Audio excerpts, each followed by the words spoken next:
All over America, people feel their cities are slipping away. They're slipping away because of crime, violence, dysfunction that is overwhelmingly a black thing.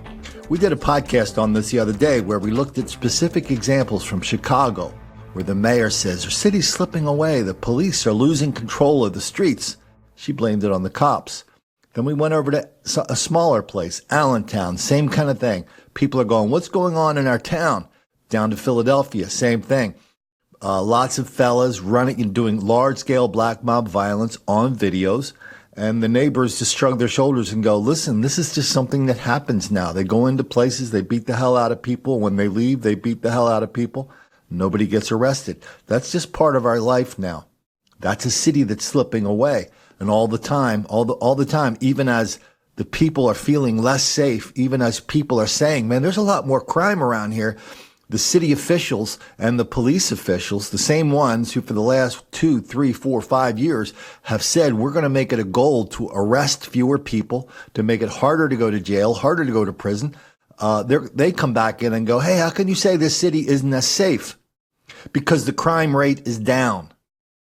Well, the crime rate is down because you're arresting fewer people. The crime rate is down because you are encouraging crime, even that which kind of enables it. Why don't we start down there in beautiful Charlotte, North Carolina? That is a truly dangerous city. It's dangerous because not just the level of black crime and violence. Yes, that is a black thing in Charlotte, North Carolina. But it's dangerous because of the mayor and the city officials down there who are absolutely determined to have us believe that all this black violence and crime is really a function of not enough programs. And so if the people committing the crimes really are victims of our neglect, why would we ever think about putting them in jail? Now, all of a sudden, we have a meeting in Charlotte while the city officials are going, I just can't figure this out. Why are all these repeat offenders on the street? These are the same people that have done nothing but for the last 5 or 10 years start a movement called criminal justice reform, whose main goal is to make sure repeat offenders don't go back to jail because we can't arrest our way out of this mess. Now they're like the child who kills his parents, who goes in front of the judge and says, Your Honor, I plead for mercy on the grounds that I am an orphan. Does anybody remember Professor Irwin Corey? I'm sorry, I hope I'm not dating myself here, but he was a guy in the 50s and 60s and 70s, kind of a popular niche comic. What he would do was he would come out dressed like a crazy professor, long, crazy hair, kind of a long tuck's tails, kind of tattered. He'd have a blackboard, and he would just jabber and jabber and jabber for 3, 4, 5 minutes in a way that almost made sense, but everybody knew that what he was doing didn't make any sense, but he was really kind of making fun of the people who do that kind of jabbering, and the rest of us sit there going, well, that guy seems a lot smarter than I am, so maybe I'll just take his word for it. Ladies and gentlemen, whenever we have a problem that we need a solution for or a question that we need answered, we always call on this next gentleman. Ladies and gentlemen, the world's foremost authority, Professor Irwin Corey. Welcome.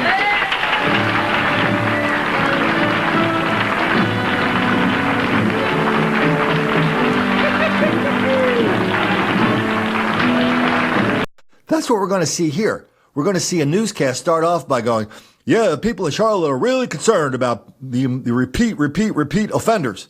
Then we go to the newscast and we go, we see a lot of ministers. What do ministers have to do with anything? Not a damn thing. If somebody gets bonked on the head in Charlotte, what does a minister have to do with anything other than the fact that if it's a black minister, they've been out there for the last 10 years telling people we shouldn't be arresting black people for bonking white people on the head because that's justified.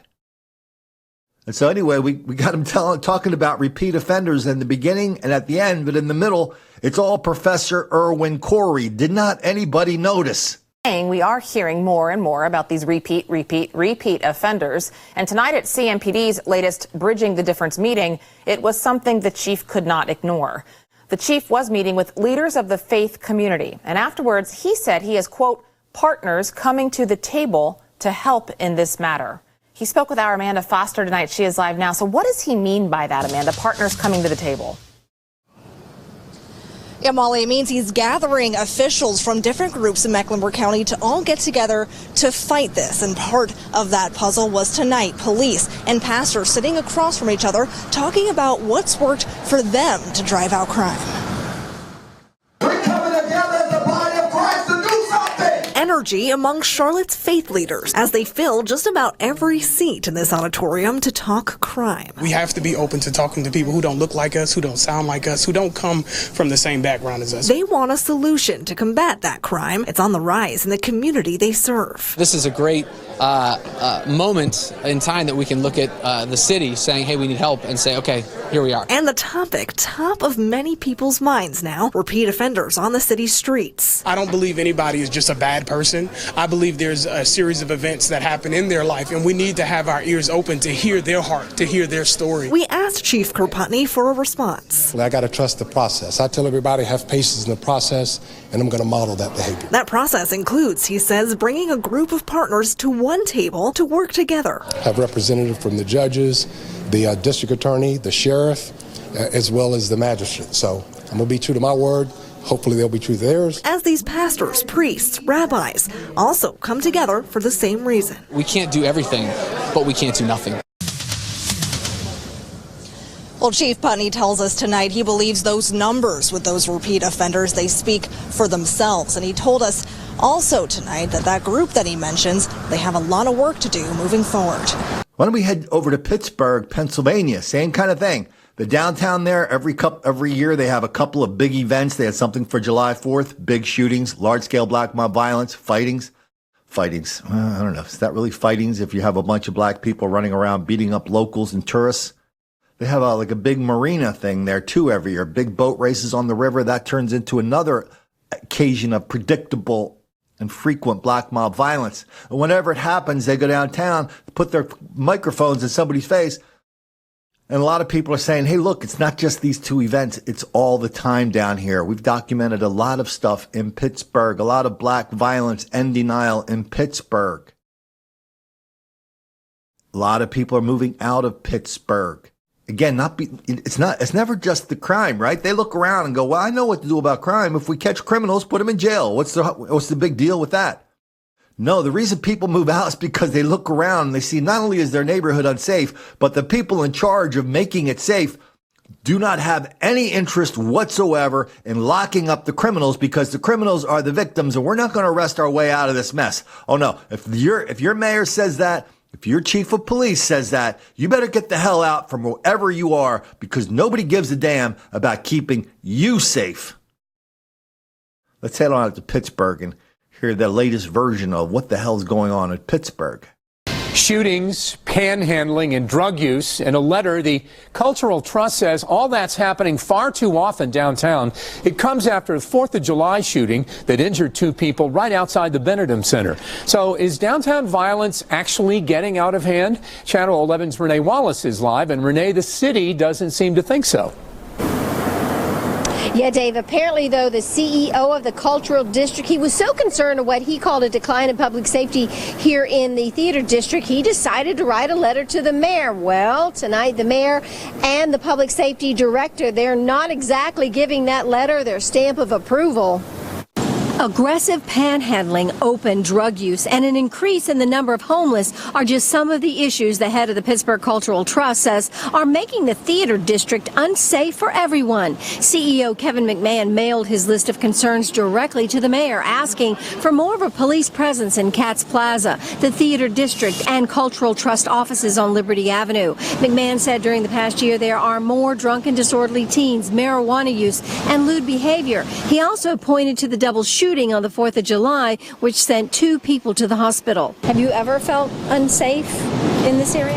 No, I haven't. I've never witnessed anything like that. But an equal number of downtown workers and visitors told Channel 11 they have seen more criminal behavior. There's like a lot of fighting down here too with the young kids too, so that needs to be stopped as well. We don't know about a problem unless they pick up the phone and call. Public Safety Director Wendell Hissrich said he was disheartened to learn of the Trust's concerns through a letter. He said certain problems do escalate in summer, but he didn't agree overall crime in the theater district is up. We've been very aggressive with both police officers, community outreach, lighting, and we're going to increase that. I love that police chief. Yeah, we're gonna get serious about this. We're gonna turn some lights on in downtown Pittsburgh. Here's a message to you sons of bitches who are ruining life in Pittsburgh. We got our lights on, and you're going down, mister. You know, that's a joke, right? It's a joke, right? You're going to turn the lights on. You hear anybody here talking about catching somebody, putting them away, not for their benefit, but for the benefit of their future potential victims? This is some kind of like mass insanity that's going on in this country right now. Whenever we talk about the crime problem, we always focus on the perpetrator, what we did or did not do for the perpetrator, what we can and must do for the perpetrator in order to get him, put him back on the straight and narrow. We know that doesn't work. Nothing works with criminals. We've been trying for 50, 60, 70, 80 years. Once they go in, they get out, they go back in, they go back to their life of crime. That's a fact in overwhelming numbers. Please, sir. I want some more. Well, so now we got all these people in Pittsburgh and Charlotte. When they get together, all they do is talk about the people committing the crime. Not a single thought for the people who live in those towns, who are just sitting targets for the people you let out of jail for no damn reason whatsoever, other than you don't want to make the black kids angry. Okay. Keep coming then out. Come out. Keep coming out. Don't put your hands Don't. down. We have 2 males here now. Drop to the ground. Let me see. Drop to the ground. Drop to the ground. Anyone else in there? Anyone else in there? Is there anybody else inside? Keep your hands to your side. Look away from me. You guys cover. Give me some. I got it. Go. I got you covered. Go.